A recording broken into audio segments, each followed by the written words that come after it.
Hello and welcome to the Commander's Quarters, your Magic the Gathering source that helps you command your budget. This show and episodes like this one are possible thanks to viewers like you. If you're looking for an easy way to help support this show, make sure that you like, share, and subscribe. Also, hit that bell notification icon so you don't miss any new episodes. You can also go check out our playmats and other merchandise at thecommandersquarters.com. We also have a ton of brand new t-shirt designs in stock, so make sure you check out those as well. Another easy way to support this show is with our TCG Player affiliate links. So whether you're buying a deck or individual cards, you can use this general link right here or one in the description. And the final way that you can support this show is by supporting us directly by becoming a patron. There are many benefits to being a patron, and I truly couldn't do this without all of their support.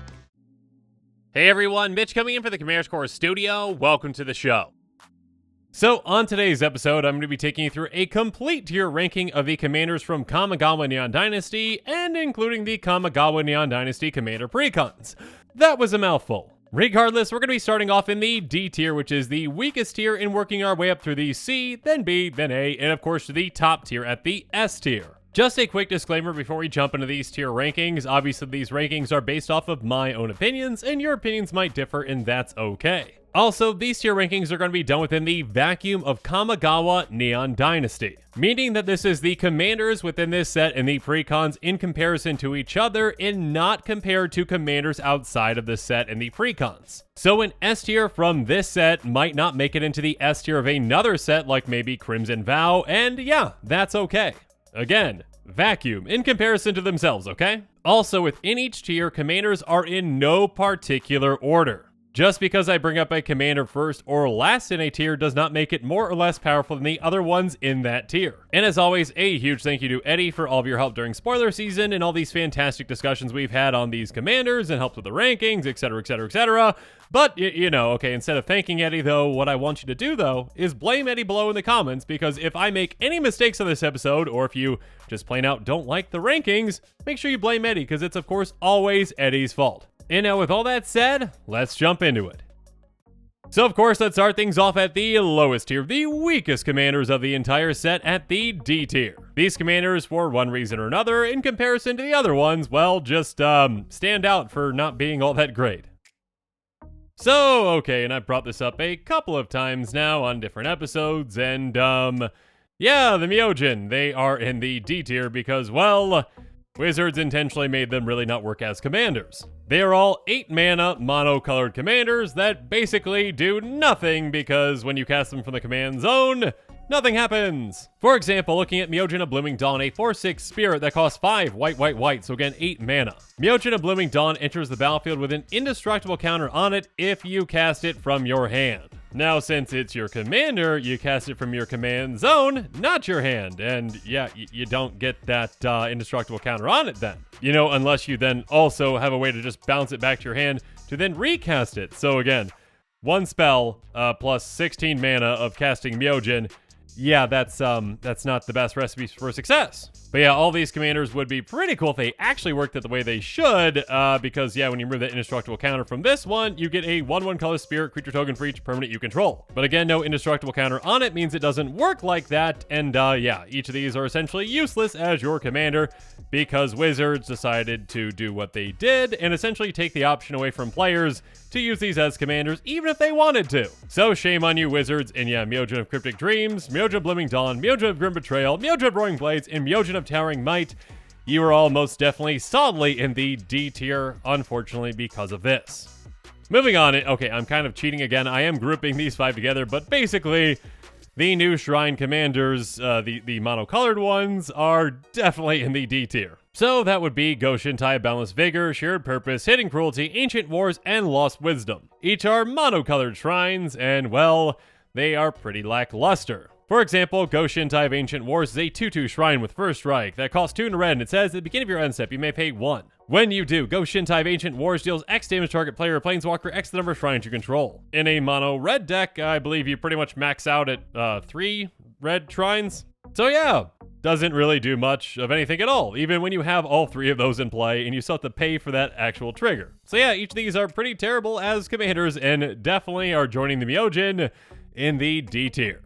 But now to a non-grouping of 5 with Katos the Silent Spider. Katos is a 4/4 human ninja for 3 blue-black, and she has, when she enters the battlefield, exile target card other than a basic land from an opponent's graveyard. Search that player's graveyard, hand, and library for any number of cards with the same name as that card and exile them. Then that player shuffles. For as long as you control Katos, you may play one of the exiled cards and you may spend mana or mana of any color to cast it. Commander is obviously a singleton format, outside of Shadowborn Apostle decks, etc., etc., etc., like those. But yeah, those are very few and far between. So if you're only playing against a singleton deck, you're only getting rid of one card. And yes, I mean, there is some value to that, obviously, in the fact that you can still cast it, but it also only gives you access to one of the exiled cards at a time. So if you say blink this, you're not building up a pile of cards that you have access to, you only have access to them one at a time. Now this commander is still giving you information on your opponent's hands and their libraries, which is impactful, but still not impactful to bring it up out of the bottom in the D tier. So yeah, Katos, the Silent Spider, you are most definitely in the D tier. And joining you in the D tier is Norika Yamazaki, the Poet. A 3/2 human samurai with vigilance that costs 2 and a white that says, whenever a samurai or warrior you control attacks alone, you may cast target enchantment card from your graveyard this turn. That is a decent requirement, only allowing you to attack with one creature on your turn. So yeah, if you do decide to make like a samurai warrior tribal deck around this, you have to pick one creature to attack with, or you can just attack with your commander, but still a pretty, vulnerable commander being a 3/2 with vigilance.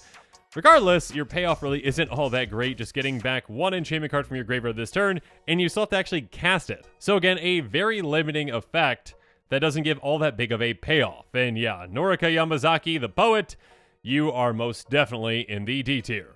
And joining you is yet another Yamazaki with Heiko Yamazaki, the General. A 3/3 human samurai with trample that costs 3 and a red, and it has, whenever a samurai or warrior you control attacks alone, sounds familiar, you may cast target artifact card from your graveyard this turn. So again, for essentially the exact same reasons as that last commander, this one is also bad. Now there are probably more uses and applications for artifacts, in graveyard synergies, but still that's not going to pull up this commander out of the D tier. It is solidly a D tier commander. And rounding out our D tier, we've got Naomi, Pillar of Order. A 4/4 human advisor for 3 white-black that says, when it enters the battlefield or attacks if you control an artifact and an enchantment, create a 2/2 white samurai creature token with vigilance. Obviously, that is not an impossible requirement to meet, but it is still a requirement to meet that's not, just easy. So by working to get an artifact and an enchantment in play, your payoff is, hey, if this comes into play or attacks, I get a 2/2 with vigilance. Yeah, that is a very small payoff, and yeah, there's not really all that many powerful things that you can do with this. So again, because of that, requirement without a massive payoff, or, not even massive, without a decent payoff, I should say, Naomi, you are definitely rounding out the D tier. In spectacular fashion, I must say.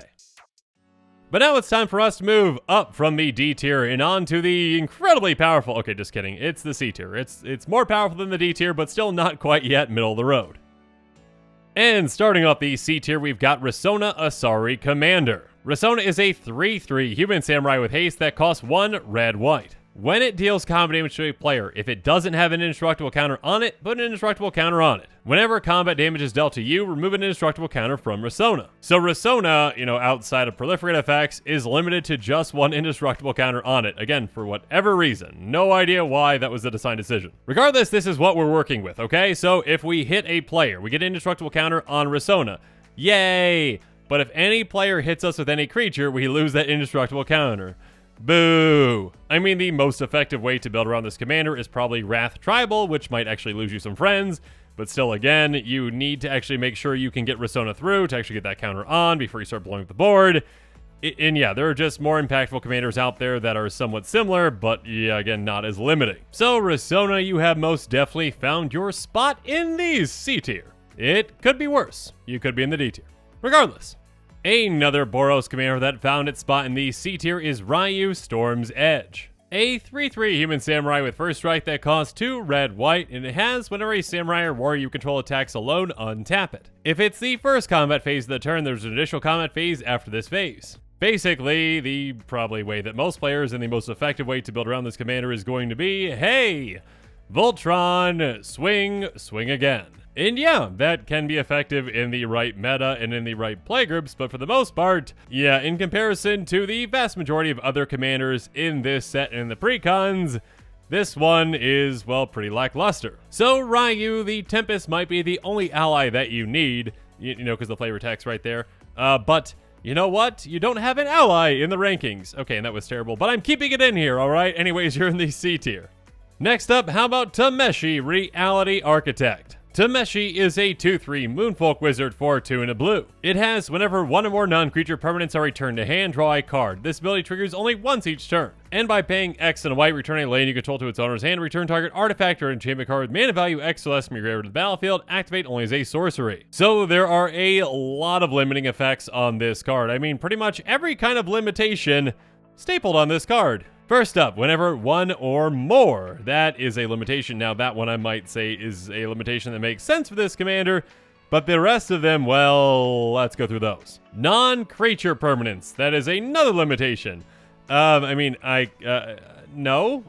Why? This ability triggers only once each turn. Some of my least favorite words in Magic. And of course, for the other ability, activate only as a sorcery. Some of my other least favorite words in Magic. Now, whether they are my favorite words or not favorite words, the way this commander works is essentially you get some advantage, some card advantage when you bounce a non-creature permanent back to your hand, but only once each turn.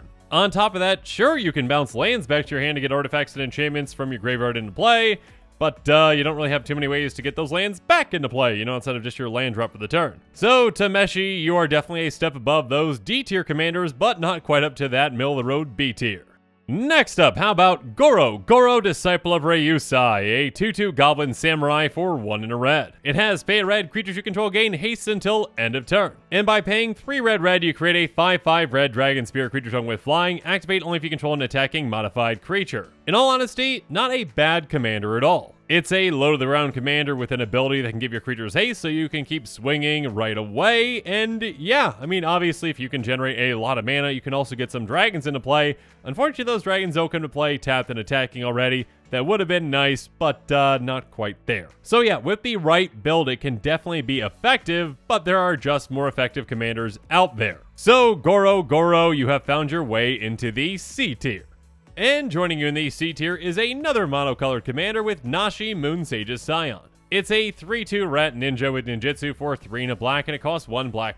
And I will point out that is not commander ninjutsu. That would be a very different case if that was. So you cannot utilize that while Nashi is in the command zone, unfortunately. Or fortunately, some might say. Regardless, when Nashi deals combat damage to a player, exile the top card of each player's library. Until end of turn, you may play one of those cards. If you cast a spell sway, pay life equal to its mana value rather than paying its mana cost. So this commander does not have any form of evasion just on it. Again, you can't really ninjutsu it unless you actually just bounce it back to your hand after getting in play, and that's a lot of work.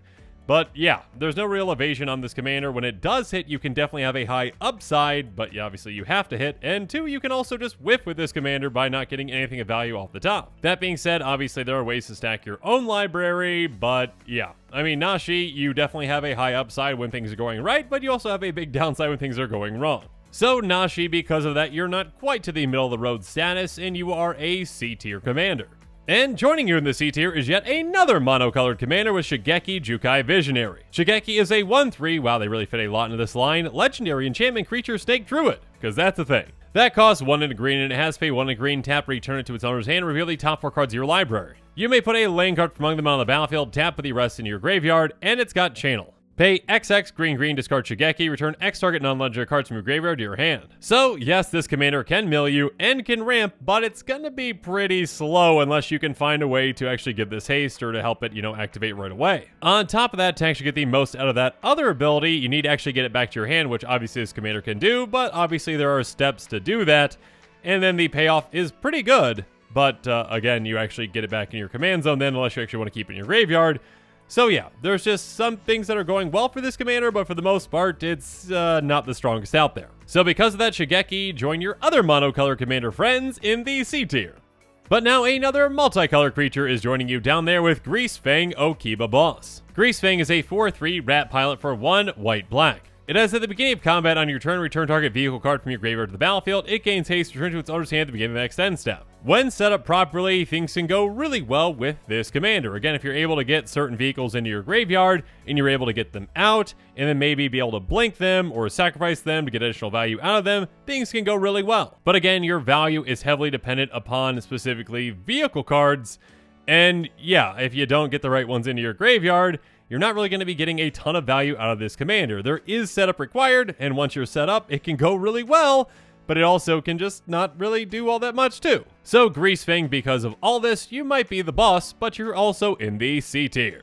Next up though, how about Katsumasa the Animator? Katsumasa is a 3/3 Moonfolk Artificer with flying that costs 2 blue. It has pay 2 and a blue until end of turn, target non-creature artifact you control becomes an artifact creature and gains flying. If it's not a vehicle, it has base power and toughness 1/1 until end of turn. At the beginning of your upkeep, put a +1 counter on each of up to 3 target non-creature artifacts. So this commander is definitely doing some interesting things, turning non-creature artifacts into artifact creatures.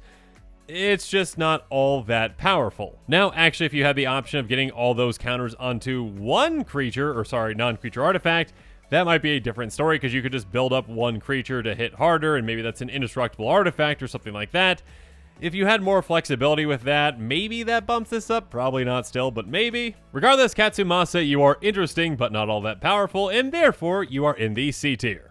But now let's move on to yet another Precon commander with Kosai Penitent Warlord. Obviously, this is from the other Precon, though. Anyways, a 0/5 Ogre Samurai that costs 1 green, and it has, as long as it's enchanted, equipped, and has a counter on it, Kosai has, whenever Kosai Penitent Warlord deals counter damage to an opponent, you draw that many cards, and Kosai deals that much damage to each other opponent. So this is a commander that is a fantastic example of a commander that can give you a really high upside when things are going well, but also has a really low downside when they're not. Because yeah, obviously at its base, it is a 0/5 Voltron commander. Now, once you suit this up and get an aura on it and get a counter on it and you have it hit hard, it can hit really hard and draw you a ton of cards and also hit all of your opponents for the amount of damage that you hit that one opponent with. That being said, those are some steep requirements, getting it enchanted, equipped, and having a counter on it, all 3 of them, and if this is dealt with, you gotta do it again. So when you don't meet those requirements again, you basically have a Voltron commander that is a 0/5 doing nothing else. So again, because of that high upside but really low downside, Kosai Penitent Warlord, you are most definitely a C tier commander.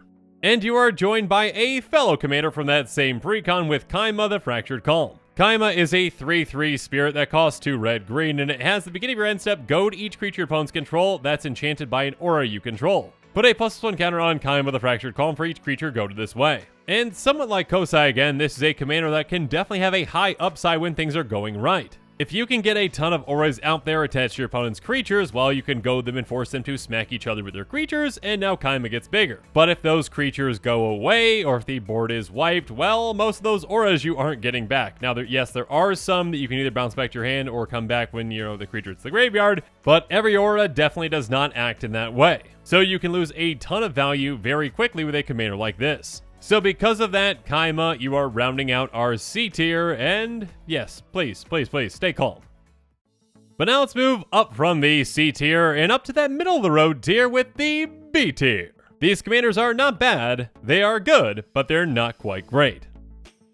First up, how about the head of one of the Precon commander decks with Shishiro the Shattered Blade. It's a 4/4 Snake Samurai for 2 red-green. It says whenever an aura or equipment enters the battlefield under your control, create a 2/2 red spear creature with menace. And at the beginning of your end step, put a +1 counter on each modified creature you control. So this commander can help us go wide as well as go tall. When we cast auras or equipment, we get additional value by making 2/2 red spirits with menace, which is nice. And again, on top of that, if we can get our creatures to be modified with, again, either those auras, equipment, or just getting counters on our creatures, we get even more counters on them. So a commander that can go both tall and wide can be effective, but there are definitely commanders out there that are, well, a lot more powerful than this one. It does stand out in comparison to a lot of those lower tier commanders, again, these C's and the D's, but it fits solidly in the middle of the road with that B tier.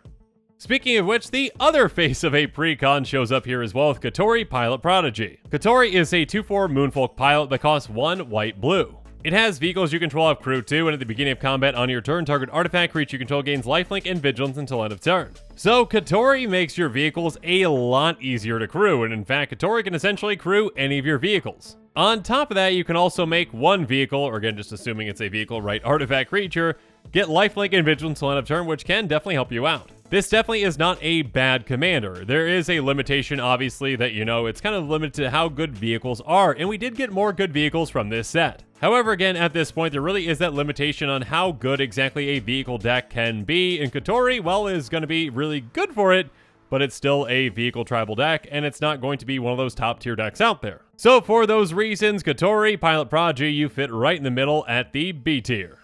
Next up, how about the adorable commander, that memory card? It's not a memory card, really. It's more like, an actual microchip. Whatever, anyways, the reality chip. It's a 0/4 legendary artifact equipment jellyfish that costs 1 and a blue, and it says you may look at the top card of your library anytime. As long as the reality chip is attached to a creature, you may play lands and cast spells from the top of your library, reconfigure for 2 and a blue. So this commander can provide you a lot of card advantage if it's attached to a creature. If not, you still are getting somewhat of an advantage by being able to see the top card of your library. So of course you can make the most out of cards that, either mill you, or help you scry, or help you surveil, etc, etc, etc. Ways to move the top card of your library if it's not of value to you. That being said, yeah, this commander can provide you with a lot of card advantage and a lot of upside, but you still need to work around it in a lot of ways to actually utilize that to win the game. So it may be a value-centric commander, but it definitely is one that fits in the middle tier at the B tier.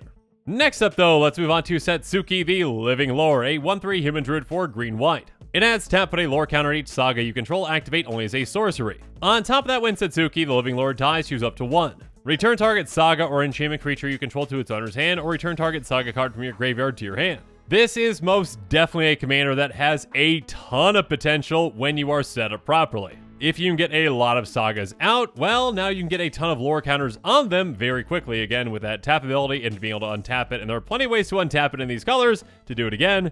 And yeah, you can basically get all the value out of a saga in a single turn. On top of that, obviously, there are plenty of ways to then get those sagas back to start it over again. And yeah, again, once you're set up properly, you can do a lot of crazy things with this. That being said, it does require quite a bit of setup to get going, and actually you don't have access to 3 of the colors, which have, well, some pretty good sagas in there as well, though yes, there are good sagas in green and white. Still, if this, say, was like a 5-color commander that did this exact same thing, yeah, it would probably bump up a tier just because, again, access to all those sagas. That being said, it is how it is, and yes, Setsuki, you are in the middle of the road.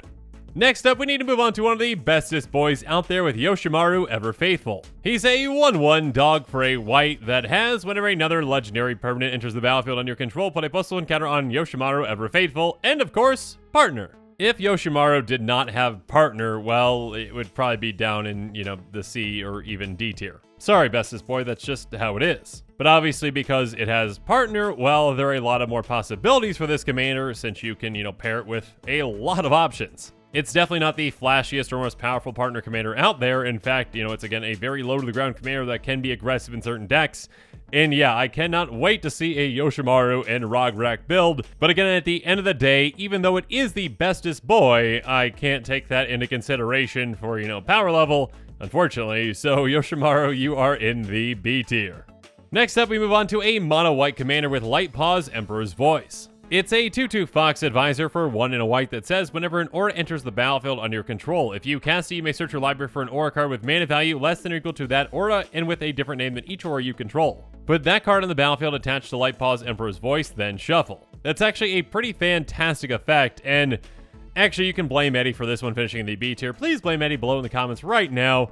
Eddie convinced me down from this being an A tier commander down to a B tier, and I keep going back and forth, but I ended up here, okay?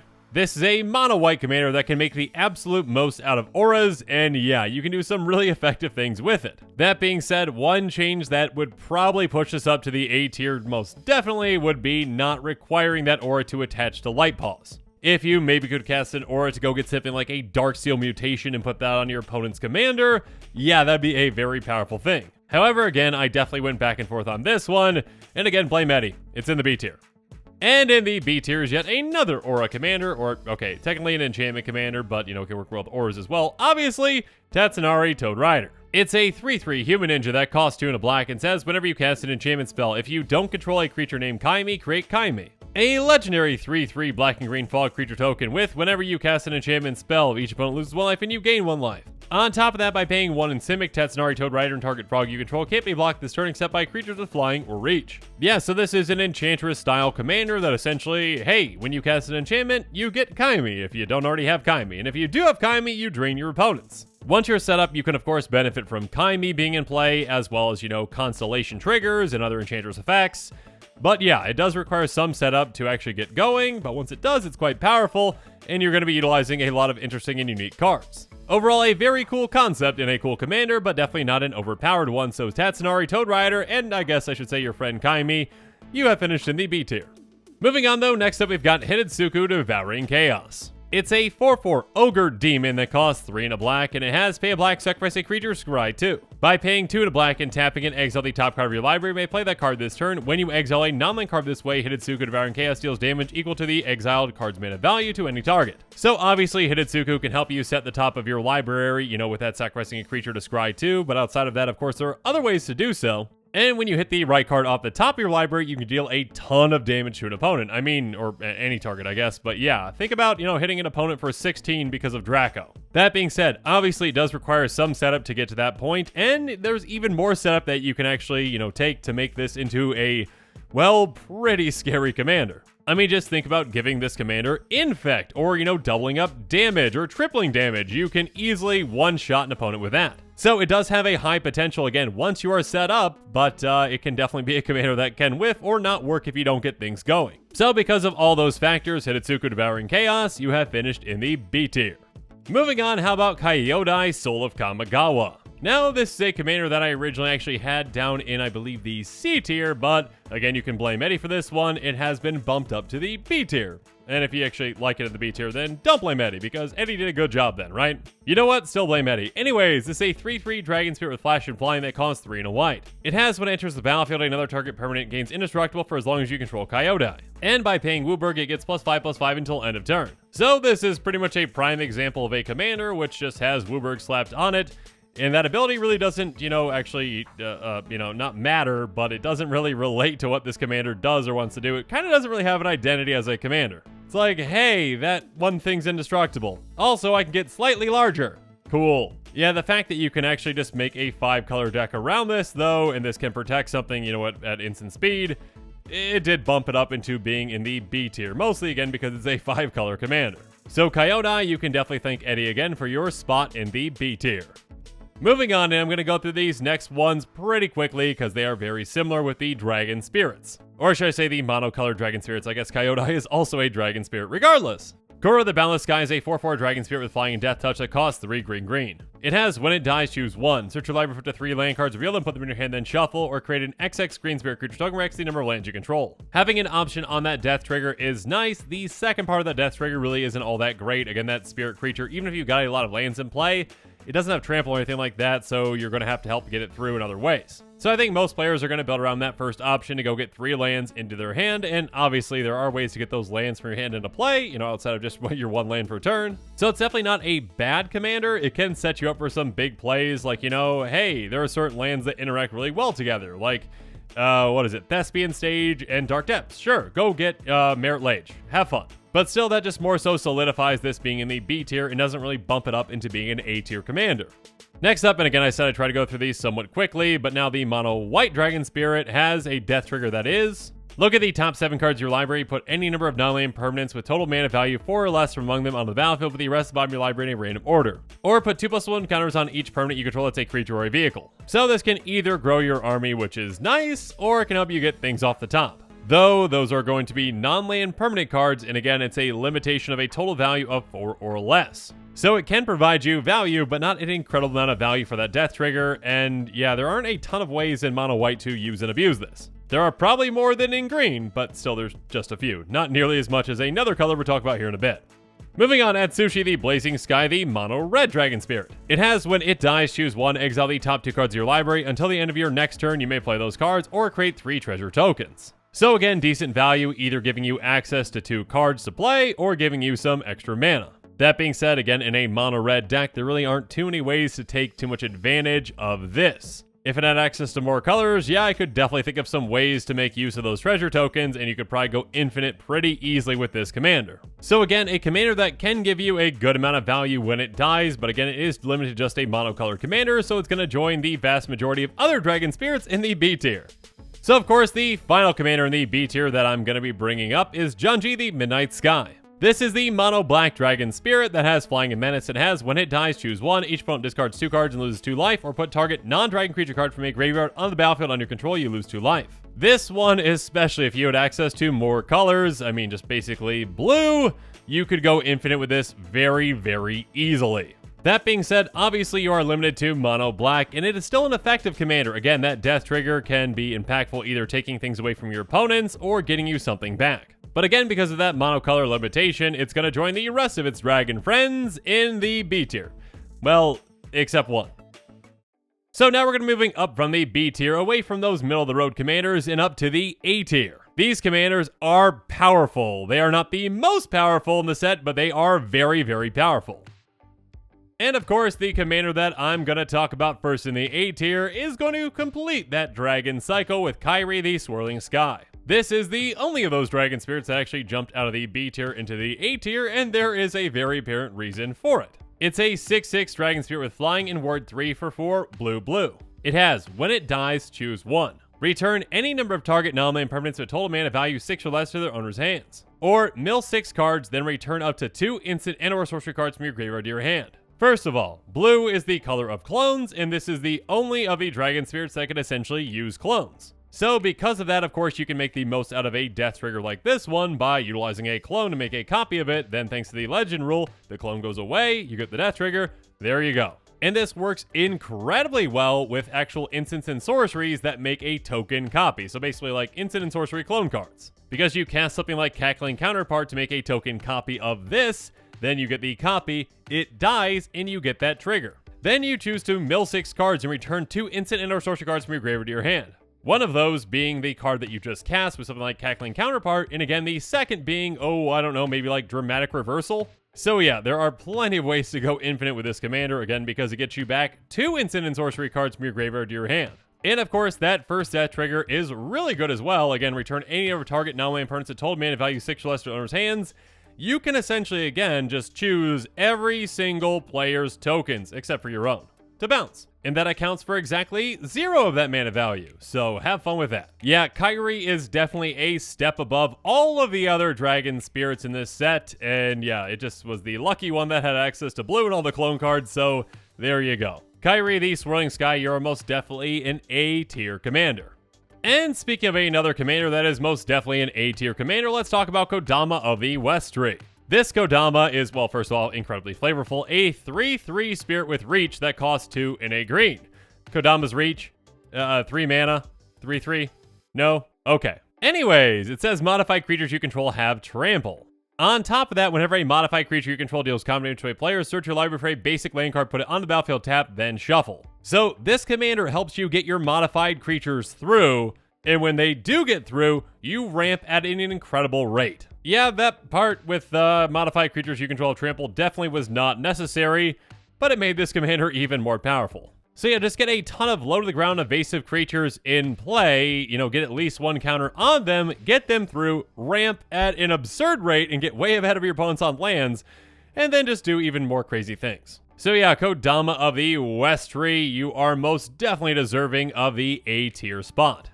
Speaking of which, next up, there's Satoru Umezawa. He's a 2/4 human ninja for 1 blue-black. He has, whenever you activate a ninjutsu ability, look at the top 3 cards of your library, put 1 of them in your hand, the rest of the bottom of your library in any order. This ability triggers only once each turn. So that's nice, just some nice additional value out of ninjutsu. Oh wait, there's some more text at the bottom. Each creature card in your hand has ninjutsu for 2 blue-black. Okay, so yeah, I mean, all of your creatures, no matter how expensive they are, as long as you get a creature through that is not blocked, you can get them into play for just 4 mana.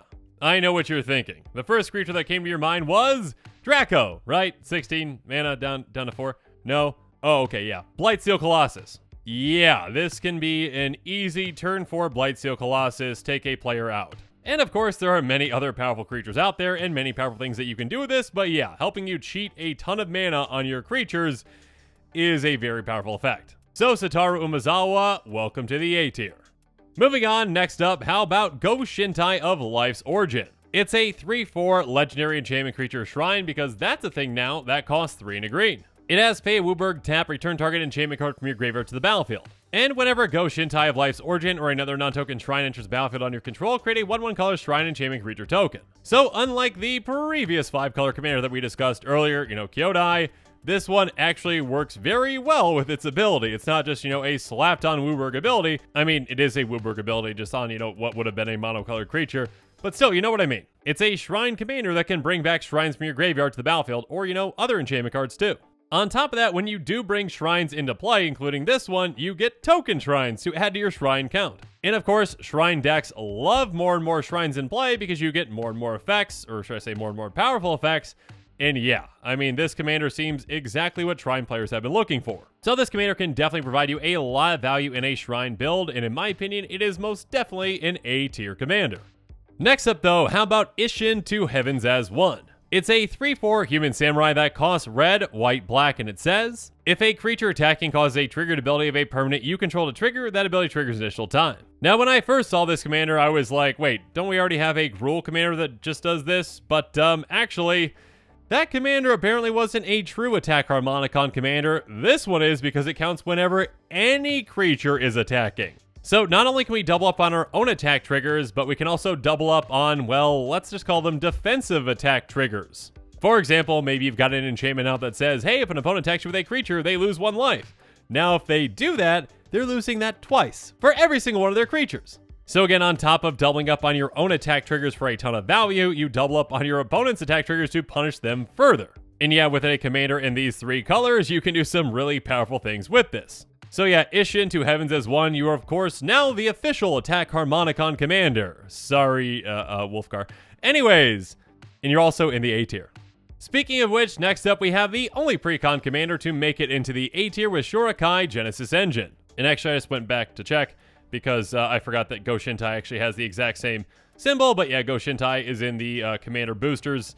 The products are getting confusing these days. Anyways, Shorakai Genesis Engine is an 8/8 vehicle that can be your commander and it costs 2 white-blue. It has crew 8, so that's a hefty crew cost, but it can help you basically have it crew itself by paying 1 and tapping it to draw 2 cards, then you discard a card, and you create a 1/1 colorless pilot creature token with this creature crews vehicles as though its power were 2 greater. So there's actually a lot going on with this vehicle commander. I mean, an 8/8 for 4 mana, that's pretty fantastic. It does have a hefty crew cost, but again, you can utilize this to, first off, draw a ton of cards, sift through your deck, and make you a lot of pilots that essentially act as 3/1s for crewing. And of course, there are definitely going to be times that you actually just want this as an artifact and not a creature, which you can really take advantage of. And it being an artifact, there are plenty of ways that you can use to untap it to then, make even more pilots and draw more cards and discard more cards. And yeah, there are some really powerful things and really powerful synergies with this giant 8/8 vehicle that you can then, of course, just smack your opponents in the face with. So, Shorakai Genesis Engine, you have flown in. No, you don't fly. Anyways, but you look like you kind of could, being a mech and such. You've walked in to the A tier.